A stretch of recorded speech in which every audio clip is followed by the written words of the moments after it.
Bismillahirrahmanirrahim. Assalamualaikum dear students.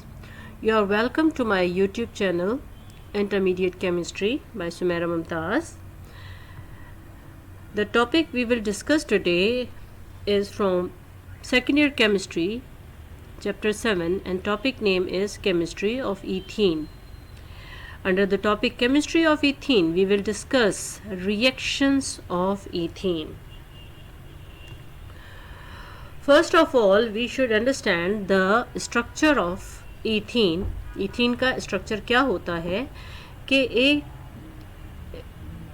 ethene के compound में दो कार्बन होते हैं और हर कार्बन दो हाइड्रोजन के साथ अटैच होता है और कार्बन टू कार्बन दो बॉन्ड्स होती हैं, एक सिंगल बॉन्ड यानी सिग्मा बॉन्ड होती है और दूसरी डबल बॉन्ड यानी पाई बॉन्ड होती है।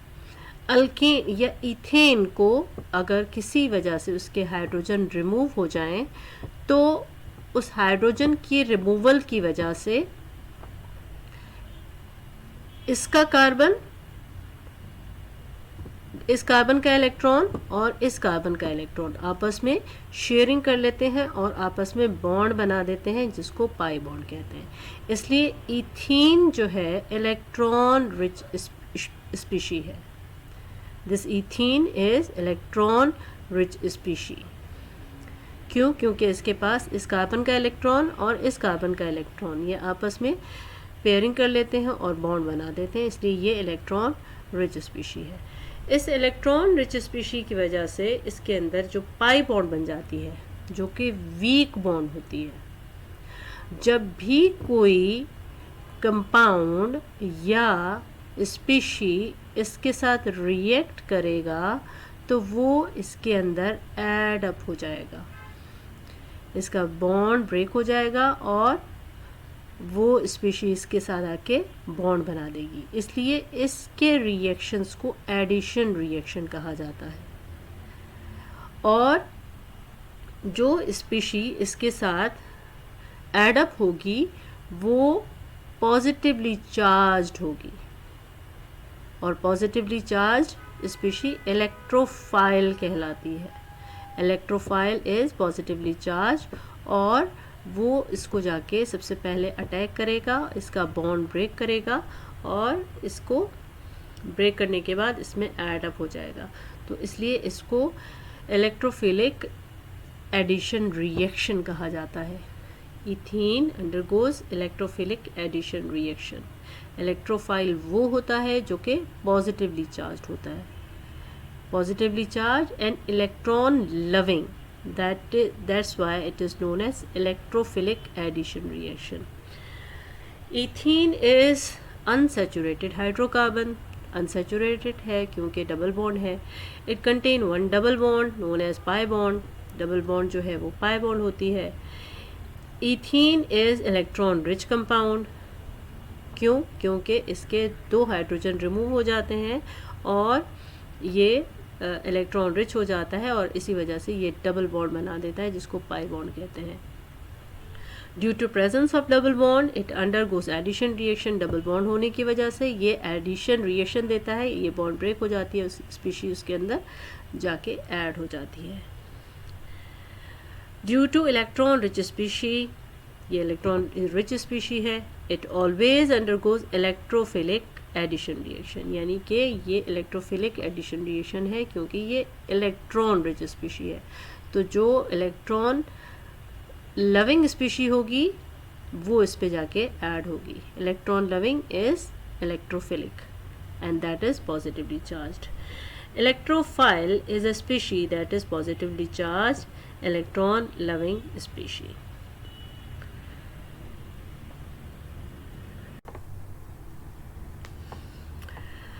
इलेक्ट्रोफिलिक एडिशन रिएक्शन किस तरह से होता है?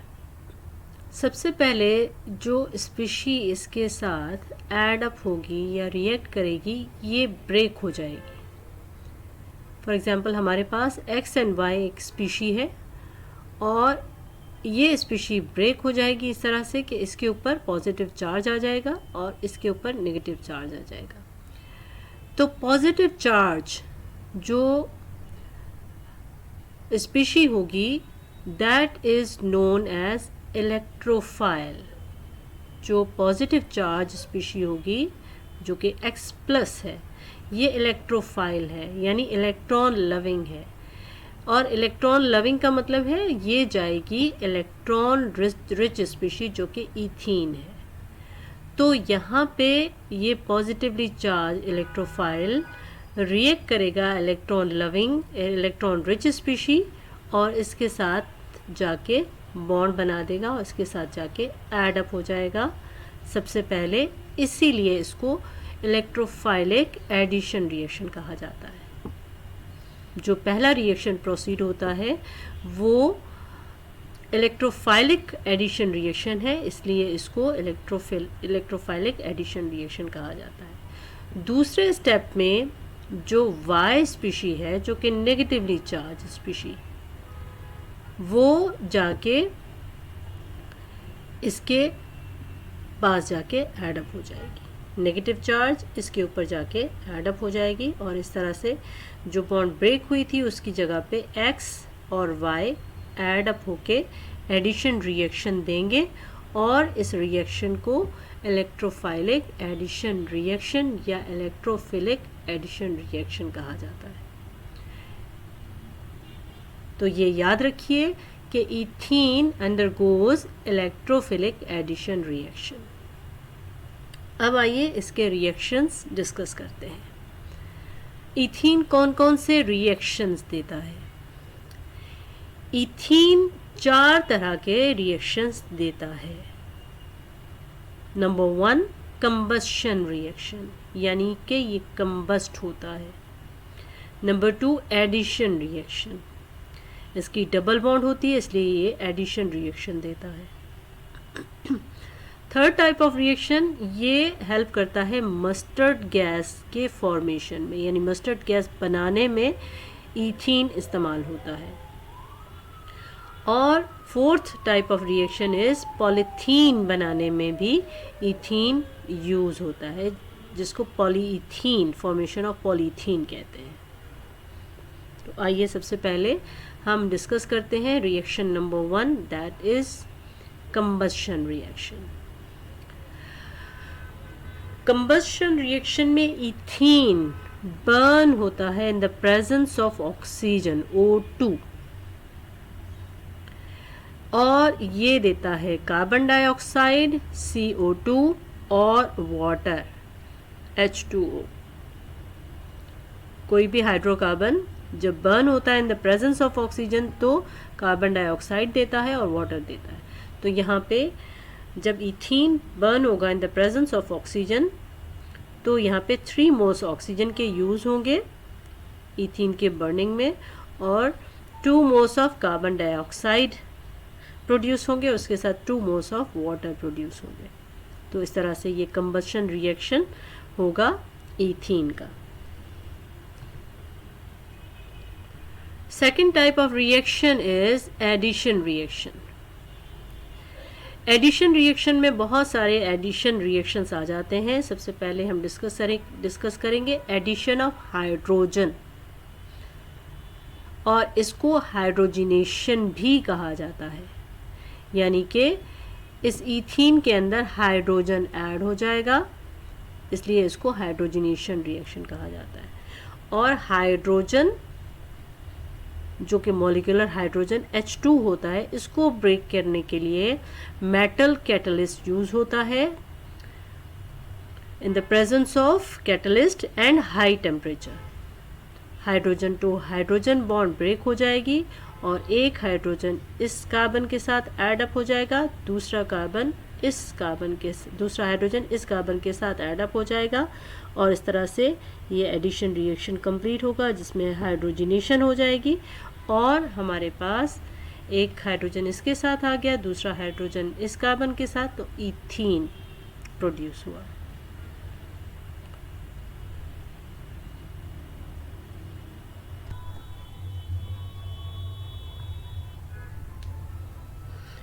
Addition of halogen. हैलोजन जिसको X से डिनोट करते हैं, ये क्लोरीन भी हो सकता है, ब्रोमीन भी हो सकता है और आयोडीन भी हो सकता है। Cl2, Br2 या I2। इस रिएक्शन को हैलोजिनेशन भी कहेंगे। हैलोजिनेशन रिएक्शन यानी एडिशन ऑफ हैलोजन। इसमें यहाँ पे हम एग्जाम्पल ले लेते हैं क्लोरीन की। Cl2 इथीन रिएक्ट करेगा क्लोरीन के साथ और ये रिएक्शन रूम टेम्परेचर पे प्रोसीड होगा। Chlorine to chlorine bond break होगी और एक क्लोरीन इस कार्बन के साथ एडअप हो जाएगा, ये इसकी बॉन्ड ब्रेकअप हो जाएगी और एक क्लोरीन इस कार्बन के साथ एडअप हो जाएगा, दूसरा क्लोरीन इस कार्बन के साथ एडअप हो जाएगा। तो इस तरह से ये डाइक्लोरोईथेन बन जाएगा या इसको विसिनल डाइक्लोराइड भी कहते हैं। विसिनल डाइक्लोराइड या डाइक्लोरोईथेन। अगर क्लोरीन है Cl2 या ब्रोमीन Br2, ये दोनों रिएक्शंस रूम टेम्परेचर पे प्रोसीड हो सकते हैं, जबकि I2 अगर आयोडीन यानी I2 रिएक्शन होगा, ये इथेनॉल कैटलिस्ट की मौजूदगी में ये रिएक्शन देगा और डाई आयोडोईथेन बनाएगा।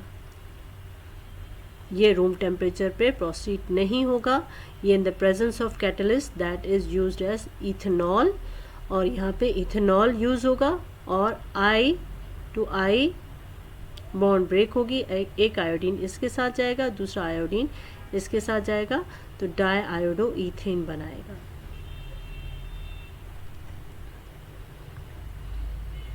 रिएक्शंस ऑफ इथीन में नेक्स्ट एडिशन रिएक्शन है addition of hydrogen and halogen. Halogen को एक्स से डिनोट करते हैं। इस रिएक्शन को हाइड्रो हैलोजिनेशन भी कहा जाता है, यानी hydrohalogenation means addition of hydrogen and halogen. और यहाँ पे हम जो रिएक्शन डिस्कस कर रहे हैं वो हाइड्रोक्लोरिक एसिड के साथ, यानी हैलोजन हमने क्लोराइड लिया है। Ethene reacts with hydrochloric acid.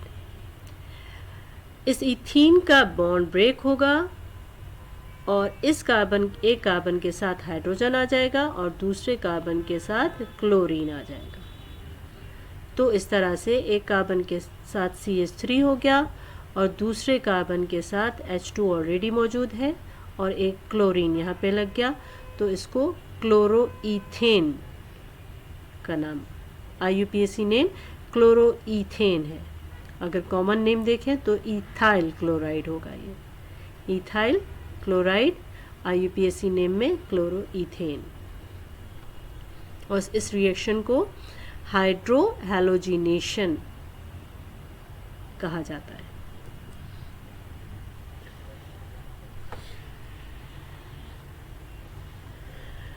Reaction of ethene में नेक्स्ट रिएक्शन है एडिशन ऑफ H2O यानी एडिशन ऑफ वाटर, जिसको हाइड्रेशन रिएक्शन भी कहते हैं।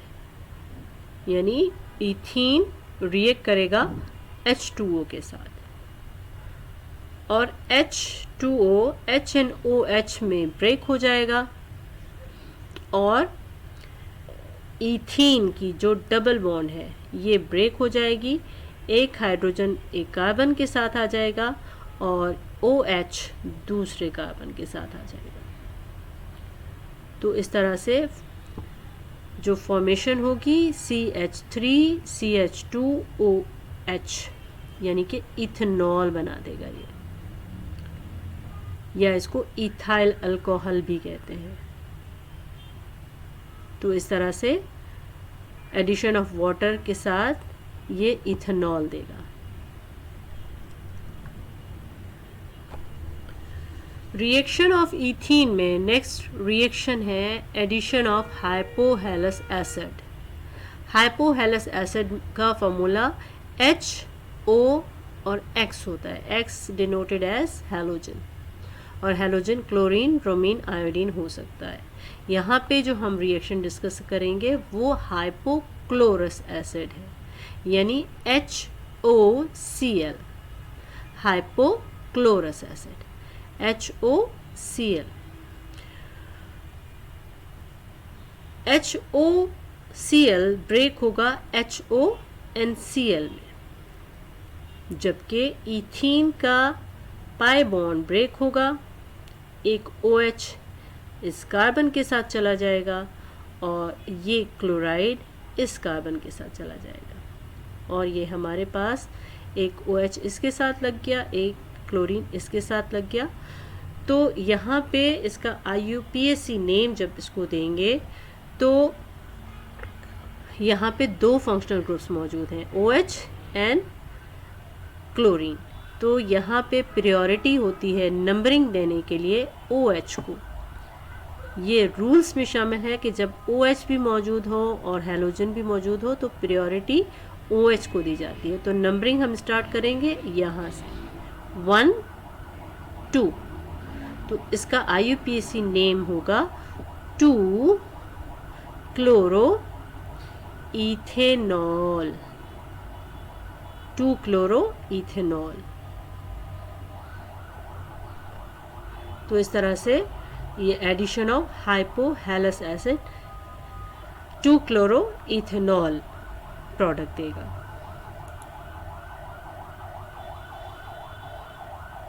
रिएक्शन ऑफ इथीन में ब्रोमीन वाटर के साथ क्या रिएक्शन होगा? इथीन के अंदर अगर हम ब्रोमीन वाटर ऐड करते हैं तो वो क्या रिएक्शन देगा कि ब्रोमीन और वाटर सबसे पहले जब रिएक्शन करेंगे तो ब्रोमीन टू ब्रोमीन बॉन्ड इस तरह से ब्रेक होगी और वाटर H और OH में ब्रेक होगी। एक ब्रोमीन OH के साथ जाएगा, दूसरा ब्रोमीन H के साथ जाएगा और हाइड्रोब्रोमिक एसिड बनाएगा HBr, जबकि दूसरा हाइपोब्रोमस एसिड बनाएगा। और ये रिएक्शन देगा इथीन के साथ और ये रिएक्शन देगा इथीन के साथ। हाइड्रोब्रोमिक एसिड जब रिएक्शन देगा इथीन के साथ तो क्या होगा कि hydrogen to bromine bond break होगी और इस इथीन का पाई बॉन्ड ब्रेक होगा। ये हाइड्रोजन इस कार्बन के साथ चला जाएगा, जबकि ब्रोमीन इस कार्बन के साथ चला जाएगा और ये इस तरह से ब्रोमो ईथेन बना देगा, ब्रोमो ईथेन, या इसको इथाइल ब्रोमाइड, कॉमन नेम अगर कहें तो इथाइल ब्रोमाइड बनाएगा। जबकि दूसरा रिएक्शन जो कि हाइपोब्रोमस एसिड बना, इसमें क्या होगा कि HO और Br इस तरह से बॉन्ड ब्रेक हो जाएगी और carbon to carbon double bond break होगी और OH इस कार्बन के साथ चला जाएगा, Br इस कार्बन के साथ चला जाएगा और यहाँ पे इसके साथ Br, इसके साथ OH और यहाँ पे दोबारा वही चीज़ के इसको प्रायोरिटी होगी OH को, अल्कोहल को, इसका नंबर 1, इसका नंबर 2, ये 2 ब्रोमो इथेनॉल बन जाएगा,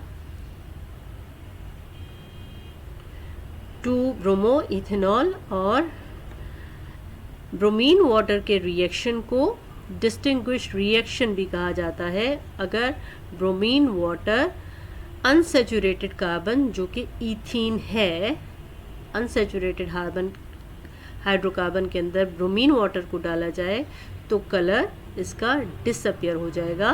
bromine water dark brown colour का होता है। डार्क ब्राउन कलर अगर इथीन के अंदर चला जाएगा तो रिएक्शन एडिशन रिएक्शन हो जाएगा और इसका कलर गायब हो जाएगा।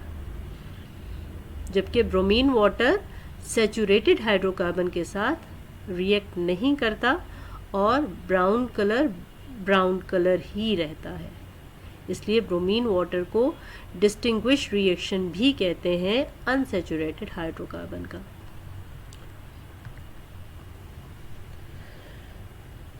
रिएक्शन ऑफ इथीन में इथीन सल्फ्यूरिक एसिड के साथ किस तरह से रिएक्ट करेगा?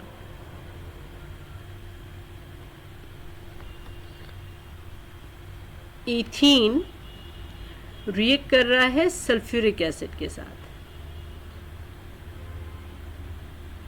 इसका बॉन्ड ब्रेक होगा और इसका एक हाइड्रोजन इस कार्बन के साथ आ जाएगा और बाकी SO3H ये इस कार्बन के साथ चला जाएगा और हमारे पास जो प्रोडक्ट बनेगी वो कुछ इस तरह से बनेगी, जिसको इथाइल हाइड्रोजन सल्फेट कहा जाता है। इथाइल हाइड्रोजन सल्फेट कहा जाता है। और इसको अगर वाटर के साथ बॉयल करेंगे तो यहाँ पे सल्फ्यूरिक एसिड वापस कंज्यूम हो जाएगा और OH इसके साथ लग के इथेनॉल बना देगा, या जिसको इथाइल अल्कोहल भी कहते हैं। इस वाटर का H और OH अलग हो जाएगा। H इसके साथ मिलके सल्फ्यूरिक एसिड बना देगा वापस, सल्फ्यूरिक एसिड H2SO4, और OH जो इस वाटर से निकला वो इसके साथ लग के इथेनॉल या इथाइल अल्कोहल बना देगा।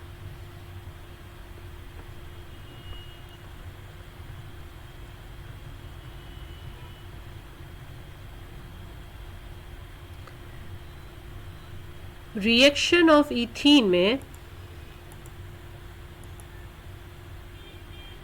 एडिशन ऑफ ऑक्सीजन किस तरह से होगा, हम पहले भी ये डिस्कस कर चुके हैं कि जब भी किसी स्पीशी में ऑक्सीजन का एडिशन होता है तो वो स्पीशी ऑक्सीडाइज हो जाती है, तो इसको ऑक्सीडेशन रिएक्शन भी कहा जाता है। और इस रिएक्शन में डाइल्यूट KMnO4, डाइल्यूट पोटेशियम पर मैग्नेट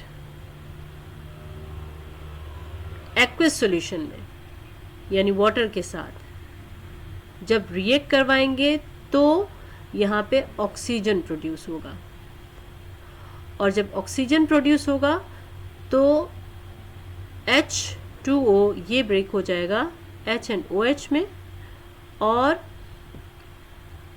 इसका O और इसका H, OH मिलके एक OH इसके साथ लग जाएगा इस कार्बन के साथ, और दूसरा OH इस कार्बन के साथ लग जाएगा, तो इसको इथेन 1,2 डाइऑल भी कहते हैं। और यहाँ पे इथीन ऑक्सीडाइज हो जाएगा, इसमें एडिशन ऑफ ऑक्सीजन हो जाएगा, और इसको इथेन 1,2 डाइऑल या इथिलीन ग्लाइकोल भी कहते हैं। तो इस तरह से ये रिएक्शन ऑक्सीडेशन रिएक्शन कहलाता है, जिसमें एडिशन ऑफ ऑक्सीजन होता है। In this reaction, acidic potassium permanganate in aqueous solution is used to liberate oxygen. That oxygen is used in the reaction and it oxidizes in the presence of water.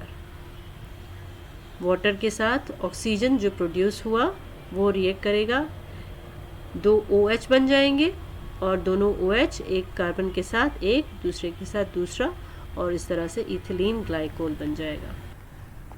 Reactions of ethene में 4 तरह के reactions हमने discuss करने हैं, जिसमें combustion reaction हम discuss कर चुके, एडिशन रिएक्शंस जिसमें 7 टाइप्स के रिएक्शंस थे वो हमने डिस्कस कर लिए। अब आता है third type of reaction, formation of mustard gas और formation of polythene. Formation of mustard gas में किस तरह का रिएक्शन होता है कि मस्टर्ड गैस जो है वो एक पॉइजनस गैस है, और ये एक हथियार के तौर पे इस्तेमाल हुई थी वर्ल्ड वॉर 1 में। 1919 में वर्ल्ड वॉर 1 हुई थी, जिसमें जर्मनी की आर्मी ने ब्रिटिश और कैनेडियन सोल्जर्स के अगेंस्ट इसको यूज़ किया था, और ये बहुत ज़्यादा पॉइजनस इफ़ेक्ट रखती है, स्किन पे बहुत ज़्यादा डेंजरस इफ़ेक्ट रखती है। तो इसकी फॉर्मेशन किस तरह से होती है कि 2 मॉलिक्यूल्स ऑफ इथीन, जब रिएक्ट करते हैं सल्फ़र डाइक्लोराइड के साथ, तो सल्फ़र क्लोराइड यहाँ से ब्रेक होता है और क्लोराइड एक इस CH2 के साथ लग जाता है और दूसरा क्लोराइड इस CH2 के साथ लग जाता है, ये बॉन्ड ब्रेक होने के बाद। और ये मॉलिक्यूल एक सल्फ़र के साथ ज्वाइन हो जाता है इस तरह से कि सल्फ़र इथाइल क्लोराइड, सल्फ़र का एक मॉलिक्यूल, सल्फ़र के एक एटम के साथ एक साइड पे इथाइल क्लोराइड लगता है और दूसरी साइड पे भी इथाइल क्लोराइड लगता है। और इसका IUPAC नॉमेनक्लेचर अगर देखें तो क्या होगा कि यहाँ पे ये अल्फ़ा और ये बीटा, यानी बीटा के साथ ये क्लोराइड लगा हुआ है, और इस साइड पे हम देखें तो ये अल्फ़ा डैश और ये बीटा डैश, यानी कि बीटा एंड बीटा डैश के साथ क्लोराइड लगा हुआ है। तो इसका नॉमेनक्लेचर कुछ इस तरह से होगा कि beta beta dash dichloro diethyl sulphide, और ये मस्टर्ड गैस का फार्मूला है। सल्फ़र के एक साइड पे इथाइल क्लोराइड, दूसरी साइड पे इथाइल क्लोराइड, और इसका नाम क्या होगा? Beta beta dash dichloro diethyl sulphide, जो कि मस्टर्ड गैस का फार्मूला है। और इसके साथ S की फॉर्मेशन यानी सल्फ़र की फॉर्मेशन भी होगी। रिएक्शंस ऑफ इथीन में फॉर्मेशन ऑफ मस्टर्ड गैस का हमने रिएक्शंस देख लिया। अब आता है रिएक्शन ऑफ इथीन में फॉर्मेशन ऑफ पॉलीइथीन। पॉलीइथीन किस तरह से बनता है? पॉलीइथीन का मोनोमर जब बहुत सारे आपस में कंबाइन होते हैं, सेल्फ एडिशन कर लेते हैं, तो ये कंबाइन होके many numbers of monomers of ethene combine together and form polyethene. ये इथीन का फॉर्मूला, और यहाँ पे कितने मोनोमर्स इसके आपस में रिएक्ट कर रहे हैं। तो ये आपस में जब ऐड अप हो जाएंगे मोनोमर्स तो ये पॉलीमर बन जाएगा, और ये नंबर जो है वो यहाँ पे आ जाएगा, जिससे ये इंडिकेट करता है कि ये एक बड़ा मॉलिक्यूल है, ये बड़ा पॉलीमर है। और पॉली यहाँ पे इथीन था, इसलिए यहाँ पे ये पॉलीइथीन बन गया। तो इस तरह से इथीन से पॉलीथीन भी बन सकता है, फॉर्मेशन ऑफ पॉलीथीन। हमने तमाम रिएक्शंस डिस्कस कर लिए इथीन के। If you have any kind of question you can write in the comment box, and don't forget to subscribe this channel and also press the bell icon to see the future videos. Thank you so much. Thanks for watching. Allah Hafiz.